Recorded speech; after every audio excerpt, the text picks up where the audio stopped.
Hi friends.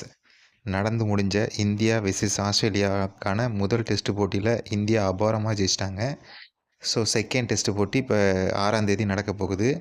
So இதுக்கு playing 11 என்னவா இருக்குன்னு பார்த்தா, ஓப்பனிங் வந்து எஸ்எஸ்வி ஜெய்ஸ்வாலும் ரோஹித் சர்மா தான் ஓப்பனிங் இறங்க போகிறாங்க.